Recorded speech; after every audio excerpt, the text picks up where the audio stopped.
Here's a cute little movie. After the first Avengers film, we had a whole year before we got a new MCU movie, but after Age of Ultron, the very same summer, we got a brand new origin of a brand new MCU hero.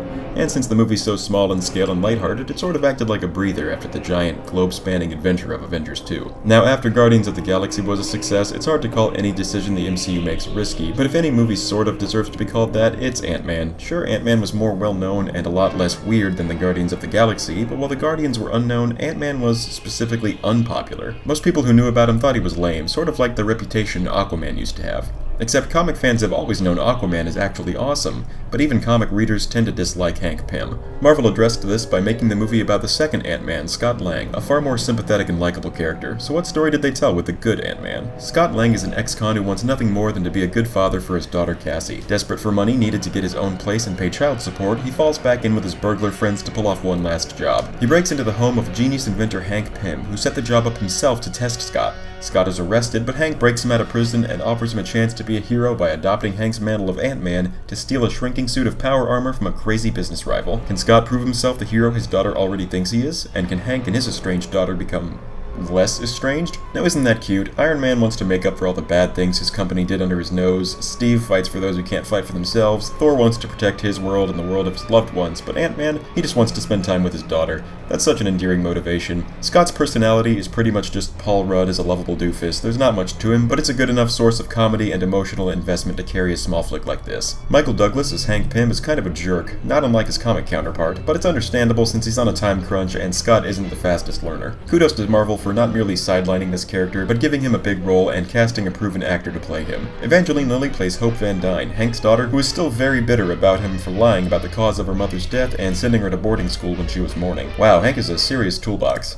Evangeline Lilly has the most complex emotions to show here, and she handles it with ease. She's a really good actress, and I'm very glad she got to be the Wasp in the sequel. Corey Stoll is an interesting case as the villain Yellow Jacket. On the one hand, he's a vengeful businessman with a grudge against our tech genius, power suit-wearing superhero, which is the same as the Iron Man trilogy villains. On the other hand, they explain that his generic motivation and exaggerated cruelty is caused by the Yellow Jacket formula poisoning his brain, so it's actually a plot point that his actions are turning him into a generic supervillain. That could have been the source of way more comedy, but they take it pretty seriously for some reason, so in the end it doesn't really make up for the character just being boring. Stoll does a good job though. I kinda wish he was Lex Luthor or something. But the real breakout character of the movie is Michael Pena as Luis. He's a comic relief character whose main recurring gags are his boundless enthusiasm and his tangent-riddled recaps of past events. Comedy relief characters can be so annoying if done wrong. Think Jar Jar Binks, or Scrappy-Doo, or The Flash, or Ultron. Clearly you've never made an omelet. Luis, thankfully, is genuinely very funny, thanks to both Pena's performance and the screenplay, which was originally by Edgar Wright, but rewritten by Joe Cornish, Adam McKay, and Paul Rudd. I hope he sticks around in the MCU for a while. I'd also like to talk about the ants in this movie. Why? Because it really annoys me that both Captain America Civil War and Ant-Man and the Wasp shortchanged these guys.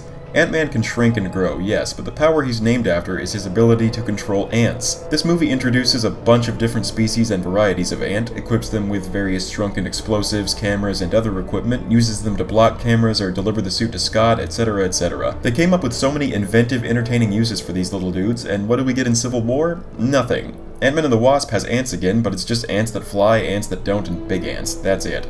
Lame.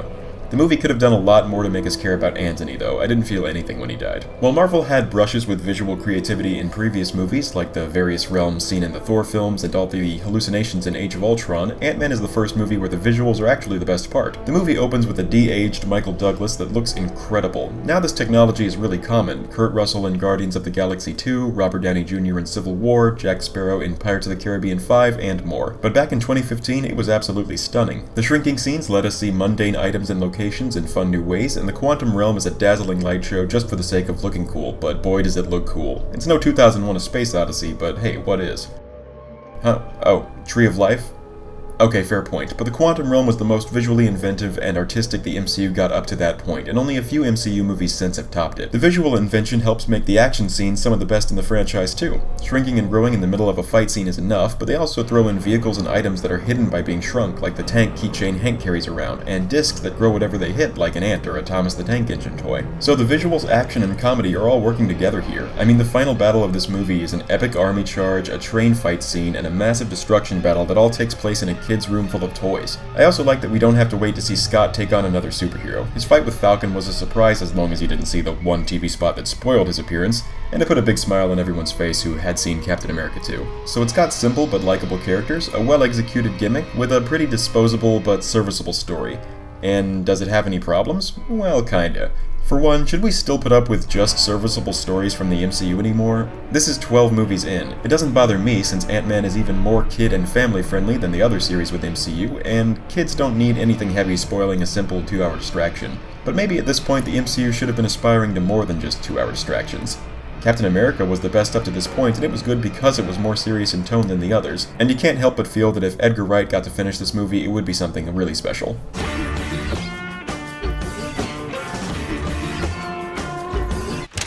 Got here? You know what? He just left. Really? Yeah. Sorry. What's the matter, David? Not taking a shortcut before?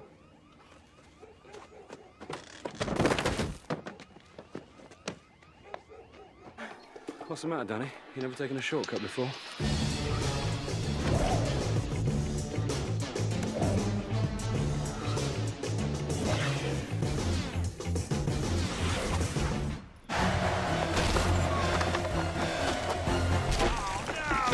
I guess what I'm saying is, Ant-Man is a great superhero movie for people who already like superhero movies in general, but for people looking for a little to chew on, look elsewhere. This is the movie equivalent of candy, and whether you like the occasional dumb distraction or not will determine whether you like this dumb distraction. It's great to throw on while you're doing your laundry, that's for sure. Maybe this conclusion sounds a little harsh, but rest assured, I'm absolutely okay with dumb fun movies, and I have nothing major wrong with Ant-Man. Check it out if it seems like your thing.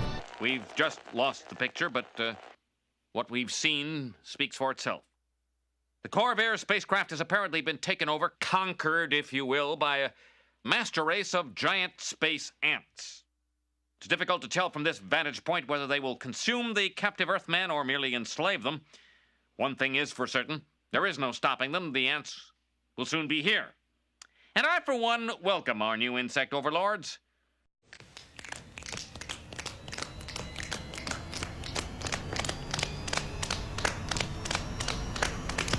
Ants! Ants! Ant-Man!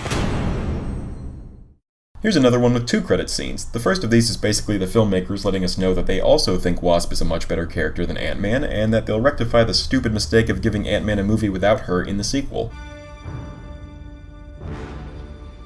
It's about damn time. The next scene is just an edited clip from Captain America Civil War. Without context, we really don't know what much of this meant, but it confirmed that Steve's side would be fugitives on the run from Tony's side. In many ways, Civil War was a more satisfying follow-up to the Avengers than Age of Ultron was, but we'll get to that really soon. We're on our own. Maybe not. I know a guy. Well, this reporter was possibly a little hasty earlier. Would like to reaffirm his allegiance to this country and its human president. May not be perfect, but it's still the best government we have. For now. Oh, yes. Sorry, Tony. You know I wouldn't do this if I had any other choice. But he's my friend. So was I. Hey, everyone.